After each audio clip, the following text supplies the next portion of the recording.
Boa tarde, meu bem. Pode sentar aí que hoje eu vou te contar uma história que guardei por mais de 30 anos no peito. Uma história que nunca contei nem para os meus filhos, nem para os meus netos. Só agora, aos 68 anos, com o cabelo já todo branco e as mãos que tremem quando lembro daquela noite, é que encontrei coragem para dividir com vocês o que aconteceu comigo em 1993.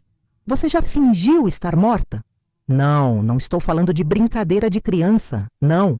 Estou falando de ficar imóvel, sem respirar direito, com sangue de outras pessoas em cima de você, ouvindo passos de assassinos caminhando ao seu redor, por 6 horas. 6 horas inteiras fingindo que não estava viva, enquanto minha família inteira jazia morta ao meu lado. Meu nome é Helena, sou natural de São Paulo, nasci e me criei na Zona Sul. Na época dos acontecimentos, eu tinha 37 anos. Era casada com o Roberto há 15 anos e tínhamos 3 filhos, a Carla de 14, o Pedro de 11 e a pequena Ana, que tinha apenas 8 aninhos. Éramos uma família comum, classe média, morávamos numa casa geminada no Jabaquara. O Roberto trabalhava como despachante. Eu era secretária numa empresa de materiais de construção. Vida simples, mas éramos felizes. O que eu não sabia é que a felicidade pode ser interrompida de uma hora para outra, sem aviso, sem preparo, sem nada que te prepare para o horror que está por vir. E olha que eu sempre fui uma pessoa precavida, viu? Daquelas que tranca a porta 2 vezes, que não abre para estranho, que ensina os filhos a não falar com desconhecidos. Mas tem maldade no mundo que não escolhe se você é precavida ou não. Ela simplesmente chega. Era uma quinta-feira, 18 de novembro de 1993. Lembro da data porque era aniversário da minha sogra. E nós tínhamos ido na casa dela de tarde para comemorar. Voltamos para casa por volta das 9 da noite. As crianças estavam cansadas, com sono, querendo tomar banho e ir dormir. O Roberto estava de bom humor, tinha ganhado uma comissão boa no trabalho e estava planejando uma viagem para o litoral no final do ano. Deixamos o carro na garagem. Entramos pela porta da cozinha como sempre fazíamos. A Carla foi direto para o quarto dela, reclamando que tinha prova de matemática no dia seguinte e precisava estudar. O Pedro e a Ana foram para a sala ver um pouquinho de televisão antes de dormir. Eu fui para a cozinha preparar um lanche para as crianças e o Roberto foi tomar banho. Era uma noite normal, absolutamente normal. O Pedro estava assistindo aqueles desenhos que passavam à noite. A Ana estava no colo dele, quase dormindo. Eu estava cortando pão na cozinha, cantarolando baixinho uma música que tinha ouvido no rádio. Lembro até hoje da música.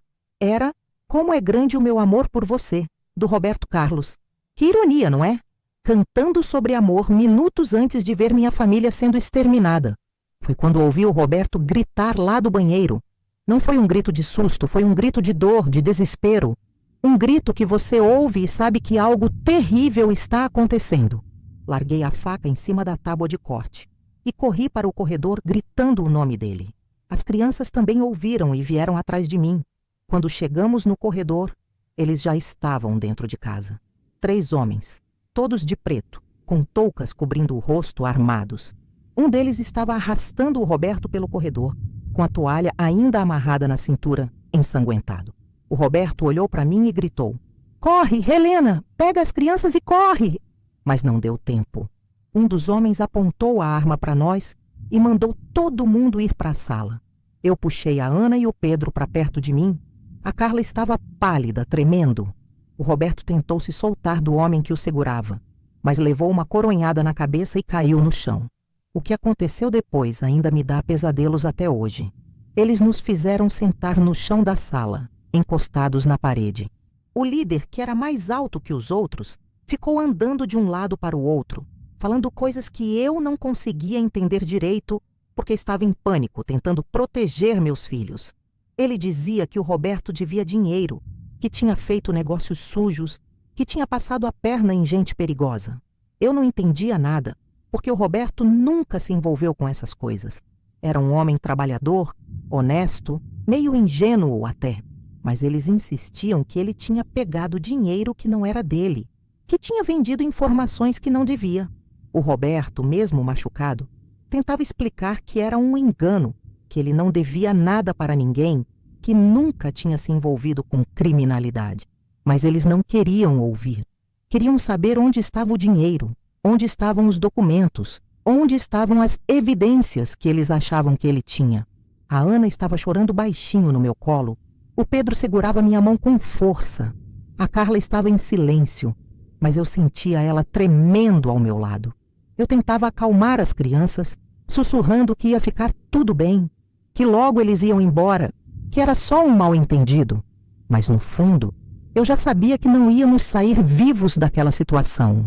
Eles reviraram a casa inteira, procurando algo que não existia. Quebraram móveis, jogaram gavetas no chão, rasgaram almofadas, viraram colchões.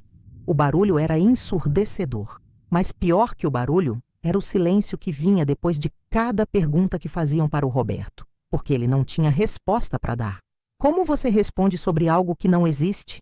Depois de quase 2 horas de tortura psicológica, eles chegaram à conclusão de que o Roberto realmente não sabia de nada, ou que estava levando o segredo para o túmulo.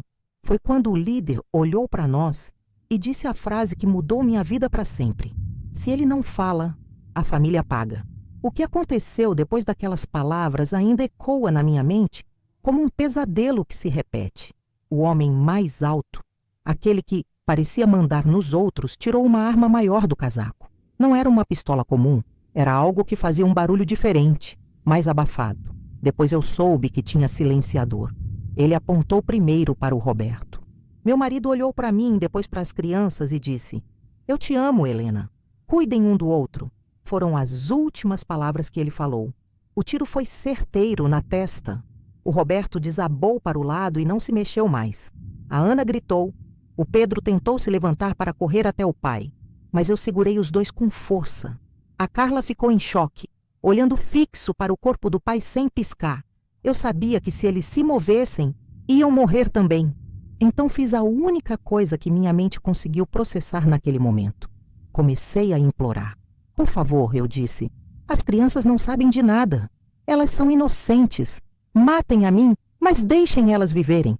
O homem olhou para mim com uma frieza que nunca vou esquecer. Era como olhar nos olhos de um tubarão. Não tinha humanidade ali. Não tinha compaixão. Não tinha nada que lembrasse que aquilo era um ser humano. "Senhora", ele disse, "não existem testemunhas inocentes." E foi assim que minha família foi sendo executada, uma por uma, na minha frente. Primeiro a Carla. Ela nem gritou, apenas suspirou quando a bala entrou no peito dela. Caiu para o lado como uma boneca de pano. Depois o Pedro, que tentou correr, mas levou o tiro nas costas antes de chegar na porta da sala. E por último, minha pequena Ana, meu bebê, que morreu no meu colo, me olhando nos olhos como se estivesse perguntando por que eu não conseguia protegê-la. Quando chegou minha vez, algo estranho aconteceu. Em vez de medo, eu senti uma calma estranha tomando conta de mim. Não era resignação, era outra coisa. Era como se meu cérebro tivesse entrado num modo de sobrevivência que eu nem sabia que existia. O homem apontou a arma para mim, mas nesse momento um dos outros o chamou dizendo que tinha ouvido barulho na rua.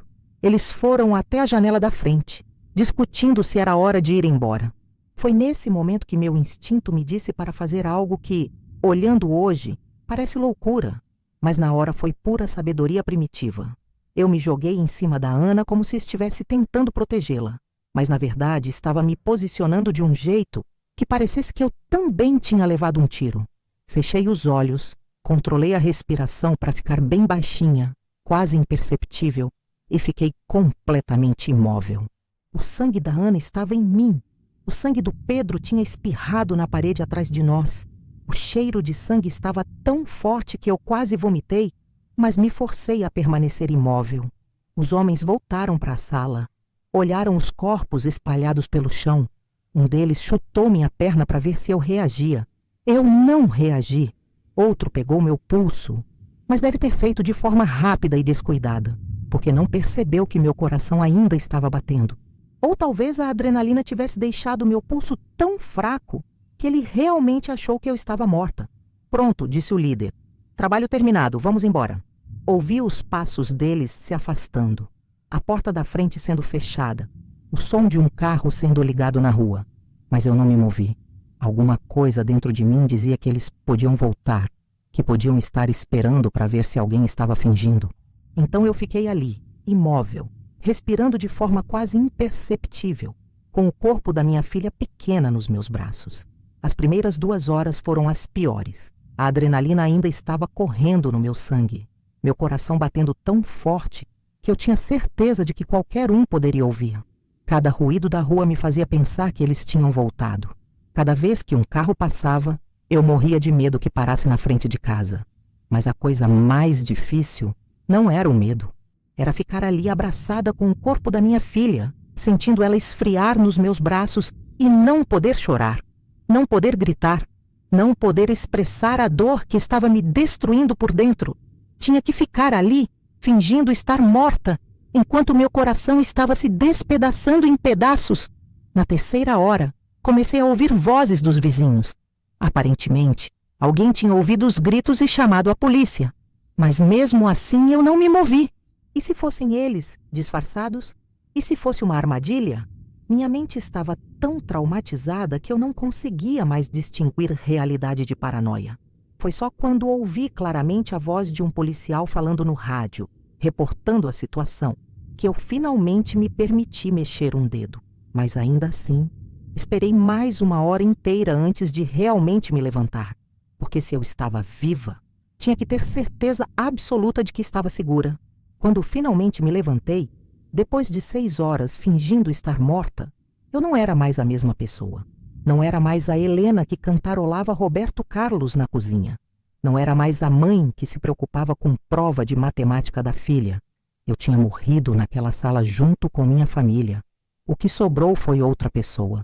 Alguém que eu ainda estava conhecendo. Os policiais que chegaram na cena ficaram chocados quando me viram me levantar do meio daqueles corpos. Um deles até sacou a arma, pensando que eu era uma das assassinas. Mas quando viram meu estado, coberta de sangue, em choque, mal conseguindo falar, entenderam que eu era uma sobrevivente. Me levaram para o hospital primeiro, depois para a delegacia.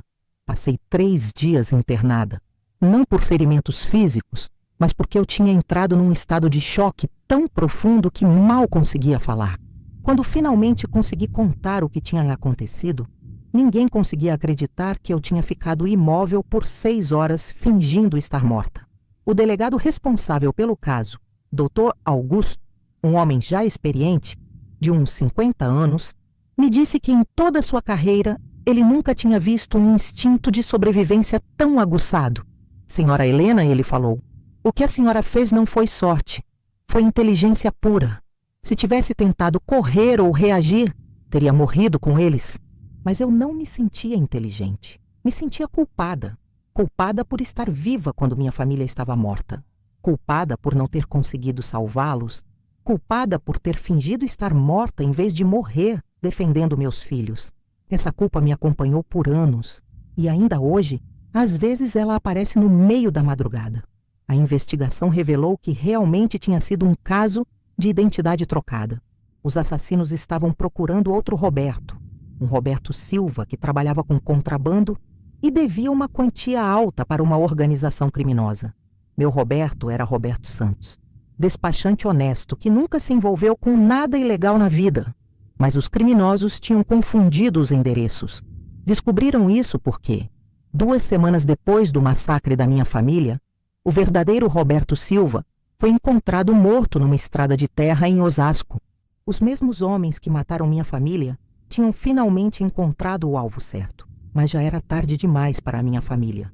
Durante o processo de investigação, fiquei hospedada na casa da minha irmã, a Teresa, no Ipiranga. Não conseguia voltar para aquela casa do Jabaquara. Na verdade, nunca mais consegui entrar naquela casa. A Teresa foi lá, junto com alguns parentes, recolher nossas coisas e depois vendeu a casa para uma imobiliária. Eu não queria nem tocar no dinheiro da venda. As primeiras semanas foram as mais difíceis. Eu acordava de madrugada ouvindo a voz da Ana me chamando de mamãe. Sonhava com o Pedro correndo pela casa, brincando de carrinho. Via a Carla sentada na mesa da cozinha, fazendo dever de casa e reclamando que a professora era muito rígida. Mas quando eu acordava completamente, a realidade me atingia como um soco no estômago. Foi a Teresa quem me convenceu a fazer terapia.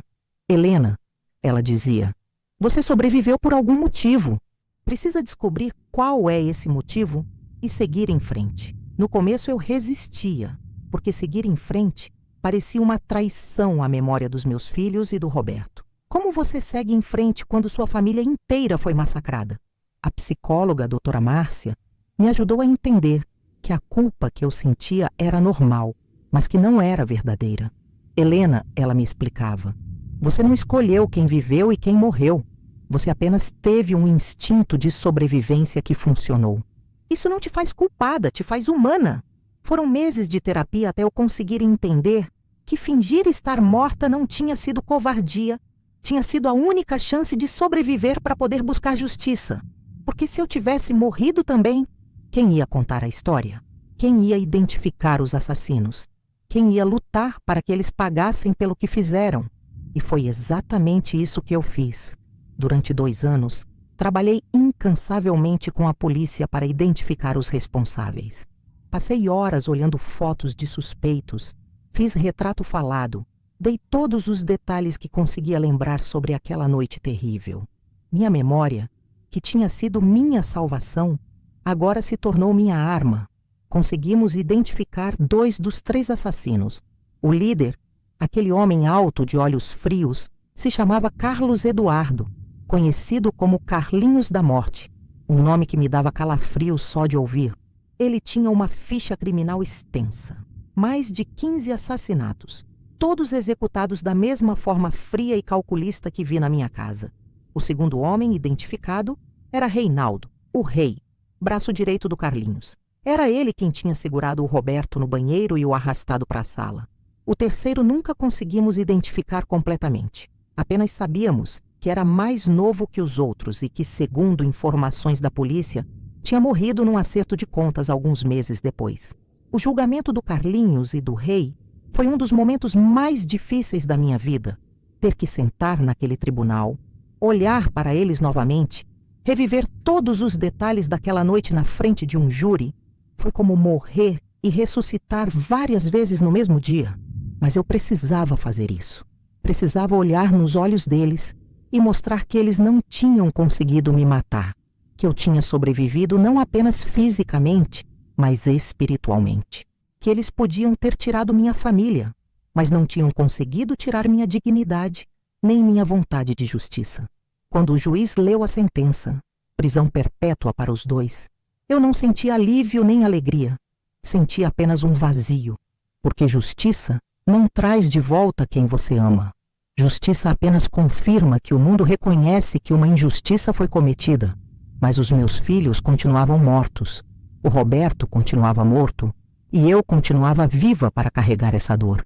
Depois do julgamento, precisei reconstruir minha vida do zero. Não era apenas uma questão de encontrar um novo emprego ou uma nova casa. Era uma questão de encontrar uma nova identidade. Quem era Helena depois daquela noite? Não era mais esposa, não era mais mãe.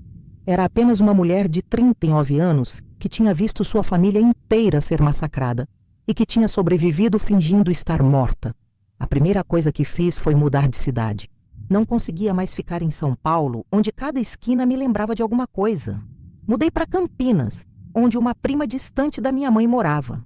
Comecei uma vida nova, com o pouco dinheiro que tinha guardado e a indenização que o Estado me pagou, que nunca seria suficiente para compensar uma família inteira, mas que me permitiu recomeçar. Arranjei um emprego numa biblioteca municipal. Queria um lugar silencioso, onde pudesse estar cercada de livros e histórias, mas onde não precisasse falar muito com as pessoas. Nos primeiros meses, eu chegava em casa do trabalho e ficava sentada na poltrona da sala, olhando para a parede até dar a hora de dormir. Não conseguia assistir televisão porque qualquer notícia de violência me fazia reviver aquela noite. Não conseguia ouvir música porque lembrava da última música que cantarolei antes da tragédia. Não conseguia cozinhar porque lembrava da última refeição que preparei para minha família. Era como se eu tivesse perdido a capacidade de sentir prazer nas coisas simples da vida. Foi numa dessas tardes vazias que conheci a dona Carmen. Ela era uma senhora de uns 70 anos que frequentava a biblioteca todos os dias, sempre pegando livros de romance. Um dia, Ela me viu organizando os livros com lágrimas nos olhos e veio conversar comigo. Filha, ela disse, você tem cara de quem carrega um peso muito grande nos ombros. Não sei porquê, mas algo na voz dela me fez desabar. Contei tudo para ela ali mesmo, entre as estantes de livros de história. Ela me ouviu em silêncio, segurando minha mão, e quando terminei, ela disse uma coisa que mudou minha perspectiva sobre tudo. Helena, ela falou, você não sobreviveu para sofrer pelo resto da vida. Você sobreviveu para honrar a memória da sua família vivendo. Eles não gostariam de te ver definhar. Eles gostariam de te ver viver uma vida que vale a pena ser vivida. A partir daquele dia, Dona Carmen se tornou mais que uma amiga. Se tornou uma segunda mãe. Ela me ensinava pequenos truques para lidar com a dor. Quando a saudade apertava muito, eu devia escrever uma carta para eles. Quando me sentia culpada por estar viva, eu devia fazer algo bom por outra pessoa. Quando me sentia sozinha, eu devia lembrar que carregava a memória deles comigo e, portanto, nunca estava realmente sozinha. Comecei a participar de um grupo de apoio para pessoas que tinham perdido familiares em situações violentas. No começo, era muito difícil ouvir as histórias dos outros, porque me lembravam da minha própria tragédia. Mas com o tempo, percebi que compartilhar a dor a tornava mais suportável. Conheci mulheres que tinham perdido filhos em assaltos, homens que tinham perdido esposas em sequestros, pais que tinham perdido filhos em chacinas. Cada história era única, mas todas tinham algo em comum: a necessidade de encontrar um sentido para seguir vivendo depois de uma perda inimaginável. Foi nesse grupo que aprendi que trauma não é apenas algo que acontece com você. É também algo que você carrega, que te transforma, que pode tanto te destruir quanto te fortalecer. Depende de como você escolhe lidar com ele. E eu escolhi usar minha experiência para ajudar outros sobreviventes. Comecei a dar palestras sobre trauma e sobrevivência. Contava minha história não para chocar as pessoas, mas para mostrar que é possível sobreviver ao insuportável. Que o instinto humano de preservação é mais forte do que imaginamos. Que fingir estar morta por 6 horas pode parecer covarde para quem está de fora, mas é, na verdade, a coisa mais corajosa que uma pessoa pode fazer. Com o tempo, minha casa em Campinas se tornou um refúgio para mulheres que estavam passando por situações de violência doméstica ou que tinham perdido familiares em crimes. Não era nada oficial, era apenas uma rede de apoio informal que se formou naturalmente. Mulheres que precisavam de um lugar para ficar alguns dias, ou apenas de alguém para conversar no meio da madrugada quando o pesadelo voltava. Havia a Joana, que tinha perdido o filho de 16 anos numa bala perdida e que ficou 6 meses sem conseguir sair de casa.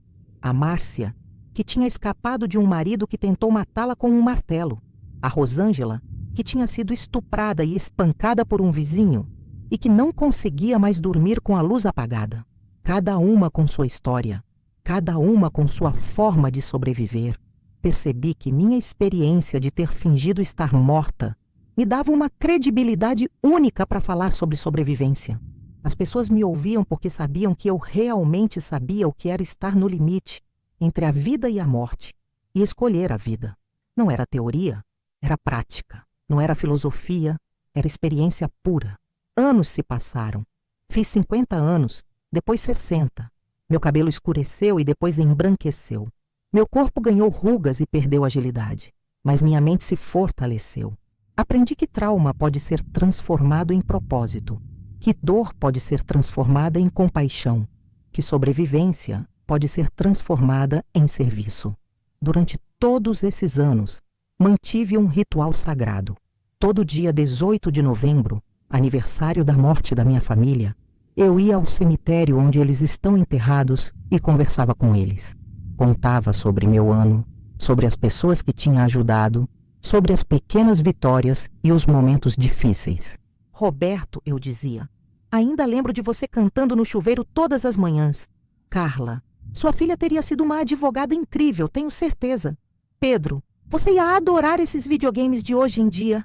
Ana, meu bebê, você estaria começando a faculdade agora. E sempre terminava o mesmo discurso. Espero que vocês entendam por que fingi estar morta. Espero que vocês saibam que foi por amor, não por covardia. E espero que vocês estejam orgulhosos da mulher que me tornei depois daquela noite. Porque essa é a verdade que levei 30 anos para aceitar completamente. Fingir estar morta por 6 horas não foi o fim da minha história. Foi o começo de uma nova história. Uma história sobre uma mulher que perdeu tudo e decidiu reconstruir não apenas sua própria vida, mas se dedicar a ajudar outras pessoas a reconstruírem as suas. Hoje, aos 68 anos, olho para trás e vejo que aquela noite terrível me ensinou coisas sobre mim mesma que eu nunca teria descoberto em circunstâncias normais. Me ensinou que sou mais forte do que pensava. Me ensinou que instinto de sobrevivência não é egoísmo, é sabedoria primitiva. Me ensinou que às vezes a coisa mais corajosa que você pode fazer é permanecer imóvel. Mas principalmente, me ensinou que sobrevivência não é apenas não morrer. Sobrevivência é escolher viver uma vida que honre aqueles que morreram. É transformar dor em propósito, trauma em missão, perda em serviço. Muitas pessoas me perguntam se eu tenho pesadelos. Sim, tenho, mas não são os pesadelos que vocês imaginam. Não sonho mais com aquela noite terrível, não acordo mais gritando o nome dos meus filhos. Os pesadelos que tenho hoje são diferentes. São mais sutis, mais profundos. Sonho que estou numa festa de formatura da Carla, vendo ela receber o diploma de direito que sempre quis. Sonho que estou ajudando o Pedro a escolher uma universidade, ouvindo ele falar sobre os projetos de engenharia que queria desenvolver. Sonho que estou no casamento da Ana, vendo minha filha pequena toda vestida de branco, radiante de felicidade. E quando acordo desses sonhos, a dor é diferente. Não é a dor aguda da perda, é a dor melancólica das possibilidades que nunca se realizaram. É a saudade do que poderia ter sido, dos momentos que nunca vivemos, das conversas que nunca tivemos. Mas aprendi a lidar até com essa dor, porque entendi que esses sonhos não são crueldade do meu subconsciente. São presentes. São a forma que minha mente encontrou de me permitir viver, mesmo que só em sonhos, os momentos que a vida me roubou. E quando acordo, em vez de ficar triste, agradeço por ter tido a chance de estar com eles, mesmo que só por algumas horas. Tem uma pergunta que as pessoas sempre fazem e que me incomoda muito. Helena, você não pensa em se vingar? Claro que pensei. Nos primeiros anos, essa vontade de vingança me consumia por dentro. Queria encontrar os familiares do Carlinhos da morte e fazê-los sentir a mesma dor que eu senti. Queria que eles soubessem o que é perder tudo de uma vez só. Mas a vingança é um veneno que você toma, esperando que o outro morra. E eu já tinha morrido, uma vez, naquela sala, junto com minha família. Não ia permitir que aqueles assassinos me matassem de novo através do ódio. Então, escolhi outro caminho. Escolhi transformar minha dor em proteção para outras pessoas. Hoje, quando olho para trás, vejo que minha vida se dividiu em 2 capítulos completamente diferentes. O primeiro capítulo terminou naquela quinta-feira de novembro de 1993, quando a Helena, esposa e mãe, fingiu estar morta para sobreviver. O segundo capítulo começou quando eu me levantei daquele chão ensanguentado e decidi que ia viver não apenas por mim, mas por todos eles. E que vida eu construí nesse segundo capítulo. Ajudei mais de 200 mulheres a escapar de situações de violência doméstica. Participei da criação de 3 casas de apoio para vítimas de crimes violentos.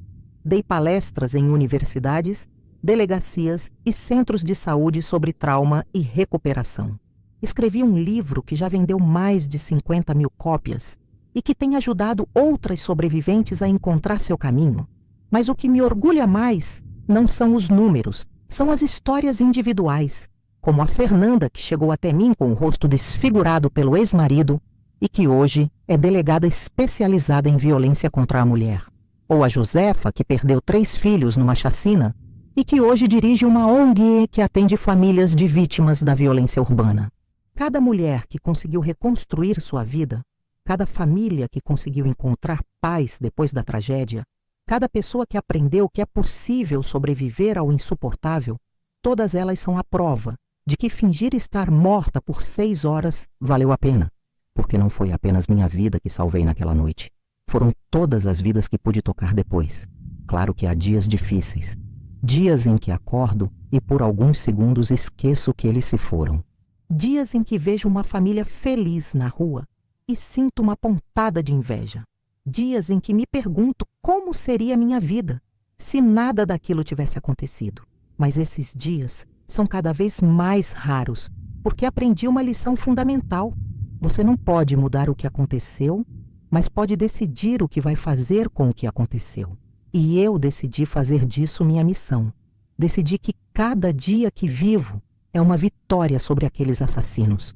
Cada mulher que ajudo é uma prova de que eles não conseguiram me quebrar. Cada sorriso que consigo arrancar de uma sobrevivente é uma demonstração de que o amor é mais forte que o ódio, que a vida é mais poderosa que a morte. Vocês sabem o que descobri ao longo desses anos? Que coragem não é não ter medo. Coragem é ter medo e fazer o que precisa ser feito mesmo assim. Naquela noite eu estava apavorada, mas fiz o que precisava ser feito para sobreviver. E todos os dias desde então, acordo com medo de não conseguir honrar a memória da minha família. Mas faço o que precisa ser feito mesmo assim. Tem uma frase que a Dona Carmen me ensinou e que carrego no coração até hoje. Helena, você não é uma vítima que sobreviveu. Você é uma guerreira que venceu. E é assim que escolho me ver. Não como a mulher que perdeu tudo, mas como a mulher que, mesmo tendo perdido tudo, decidiu construir algo novo e belo com os pedaços que sobraram. Por isso que decidi contar essa história hoje, depois de 30 anos guardando ela só para mim. Porque se você está passando por alguma situação difícil, se você perdeu alguém importante, se você acha que não vai conseguir se recuperar de alguma tragédia, eu quero que saiba. É possível. É possível fingir estar morta e ressuscitar mais forte. É possível transformar a pior experiência da sua vida no combustível para a melhor e para a melhor versão de você mesmo. É possível honrar quem você perdeu vivendo uma vida que os faria orgulhosos. É possível sim, porque se eu conseguir, você também consegue. E se alguém está assistindo esse vídeo pensando em desistir, pensando que a dor é grande demais para suportar, eu quero dizer uma coisa. Não desiste, porque você não sabe quantas vidas você ainda pode tocar, quantas pessoas você ainda pode ajudar, quanto amor você ainda tem para dar ao mundo. Eu fingi estar morta por 6 horas para poder viver. E que vida eu vivi, cheia de propósito, cheia de amor, cheia de sentido. Uma vida que minha família ficaria orgulhosa de ver. Uma vida que vale a pena ser contada. Então essa é minha mensagem para vocês hoje. Não importa o que a vida tire de você, sempre sobra alguma coisa. E com essa alguma coisa que sobra, você pode construir algo lindo, algo que honre quem você perdeu e que ajude quem ainda está aqui. Obrigada por me ouvirem. Obrigada por me permitirem dividir com vocês o peso e a beleza dessa história. E lembrem-se, às vezes, para continuar vivendo, a gente precisa fingir estar morta por um tempo.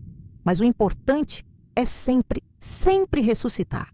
Que Deus abençoe cada um de vocês e que vocês encontrem força para transformar suas dores em propósito, seus traumas em missão, suas perdas em oportunidades de servir, porque é isso que faz a vida valer a pena.